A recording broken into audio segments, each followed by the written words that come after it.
back to the Artie Lange Show. Sitting there with Mike Lawrence, a real funny comic. What do you got coming up? Anything you want to plug in particular? Yeah, I'm at headlining Caroline's on Sunday at 8. Cool. This Sunday, the 28th. And the promo code is Batman, and you get discount tickets. Terrific. That's good. Actually, I can plug mine without any guilt because we're not going up against one another tomorrow. Tomorrow night, I'm at the comic strip. I know, right? Tomorrow night, I'm at the comic strip for 2 shows and two quick half-hour, 40-minute sets. And trying to work out some stuff for a special. But definitely go check out Mike, 8 o'clock at Caroline's. Now, Caroline's, you like working that club? Do you like? Yeah, I know you fun. do a lot of alternative room. You do. I do the comic strip sometimes. I love it there. Yeah. Do you find that you have your own following at this point, where it's what is the rooms like at this point? I don't really. I have enough of a following that I have to be worried they're gonna ruin my career like that. It's like I have 5 fiercely loyal fans, and they in some ways terrify me. I love them, but they're like, where it's like there was a guy that was like, "Hey, I'm opening for this guy," and I put it on Twitter, and then someone wrote, "Hey, he should be opening for you," but included the guy's name. Oh, God. And I was like, "Don't, dude. That's where it's like, I appreciate it." But people don't know etiquette. No, not a lot, but it's very much like that. There's a weird etiquette that I don't know, that I don't understand. For what? For the whole subculture of stand-up. It's like the fact that you're talking right now means you don't know anything about it. I know. You're right. You're I'm kidding. absolutely right. What do you think? It's something crazy. It's like in a young adult novel but it's when just something that I think when you have to when a live dad it. will be like, we should get a dog, and then the kid will shoot a dog and bring it back. It's like, but I did this for you, Daddy. That's my fans. But I made the sacrifice. The prophecy is true now. It's like the drug commercial. Yeah. Where'd you learn how to do drugs? I did it watching you. Yeah. I had a guy because I wrote today. I was like, "Hey man, I'm gonna be on the Artie Lange show," and the guy was like, "Oh, I loved you last time. Don't choke." It's like, Oh God. yeah. No, Twitter, forget about it. I come in all the time and talk about the negative tweets I get. They're great. Yeah. They're so much fun. How many heart attacks do you think Twitter causes? It's the worst. I know it's out of nowhere. The stuff is harsh. Some of it is harsh. Yeah, very harsh. Real quick, just off the subject, Dan, you were saying that this is true. Harry Caray fell for the Mike Hunt thing. Yeah, we would All the time. all the time. When How many times? That's hilarious. 50 or 60. Well, I tell you, I would tend to say I don't believe that, but I've heard another story about him where people would get him drunk. In the off season at this, But also, when you have the name Harry Caray, you're not realizing the absurdity of other people's names. You're right. It's true. It's like, I wonder if you ever know that. But Ivana Tinkle isn't judging anybody else. there's a great story a guy told. Me and Norm Macdonald ate at a Phoenix Steakhouse. We were doing stand up out there, and where all the players ate for spring training.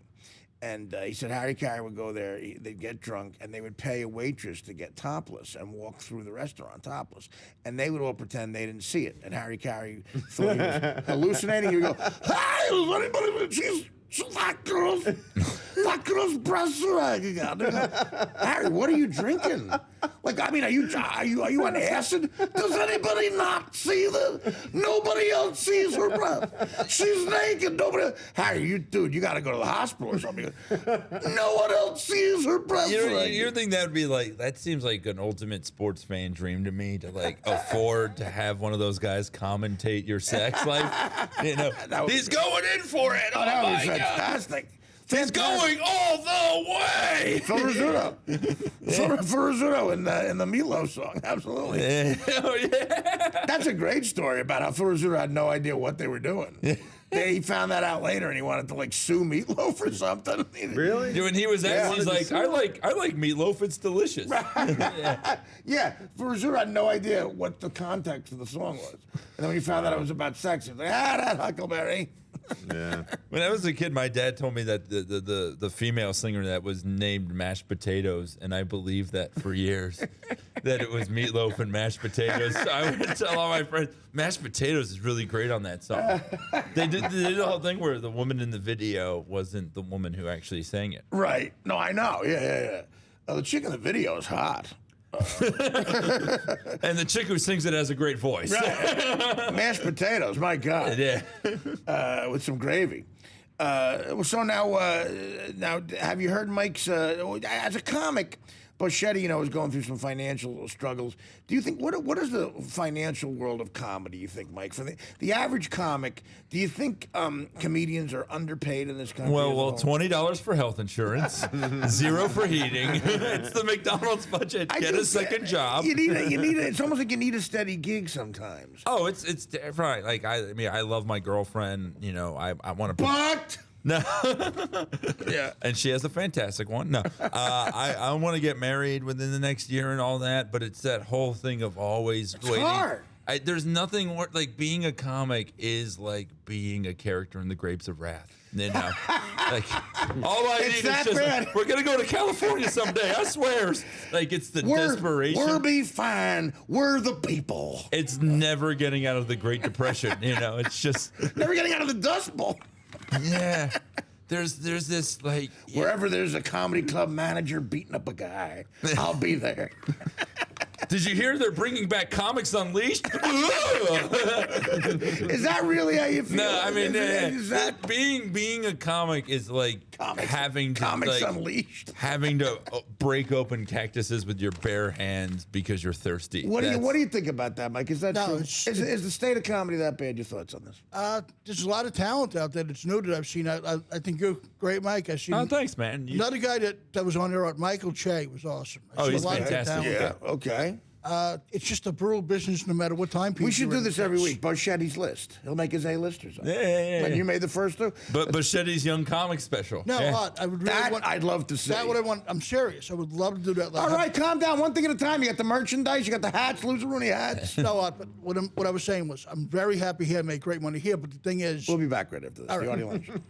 Welcome back to the Artie Lange Show. Boschetti, you were giving your comments on comedy.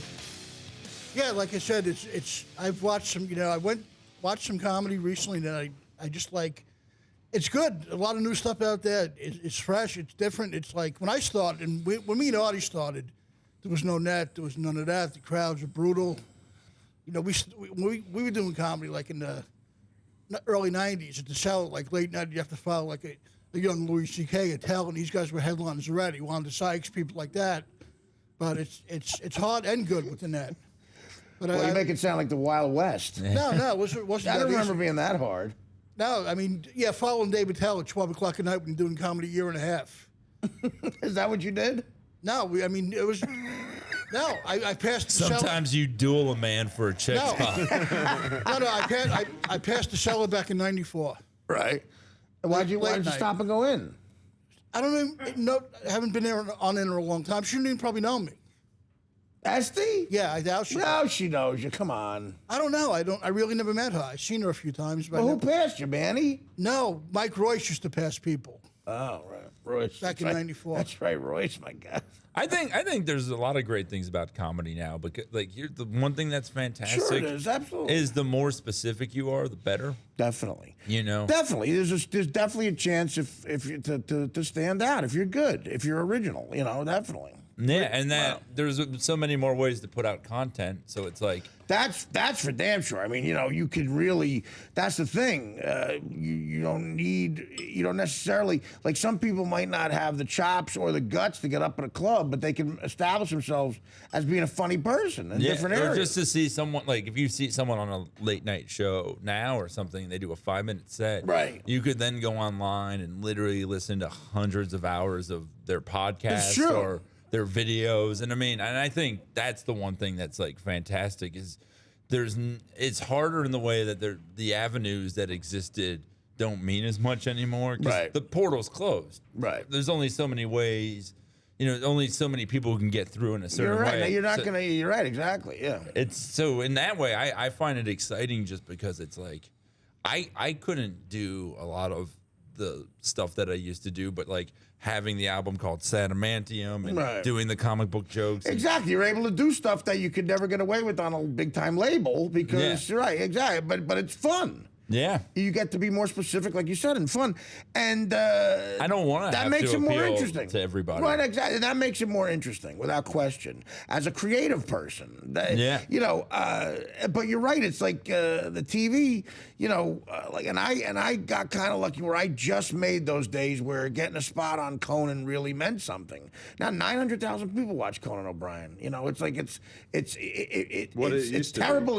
It used to be like 7 million, 8 million, And you know. I didn't know 900,000 people watch it, and they watch it over the span of 3 months. Well, that's the thing. Exactly. When Yeah. you do a talk show now, people still, like 2 weeks later, they're saying, hey, just saw you on Conan, or Yeah. because Yeah. we watch it online.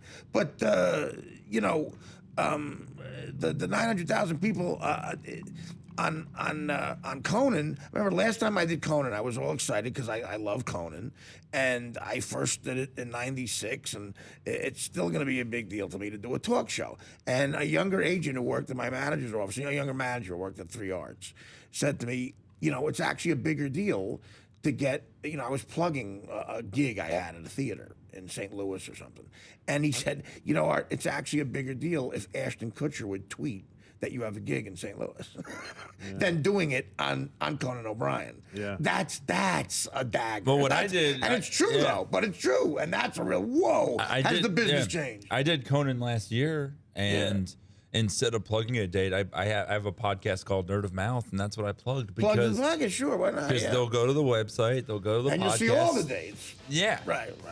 All right, can you stick around? Yeah, of course. Yeah, hang out, definitely, Mike. Mike's gonna hang out, and then when we get back, a band that you like, actually, right? You know, Yeah, Great Matt band. Pond, they're awesome. Matt Pond. When we get back, the Artie Lange Show.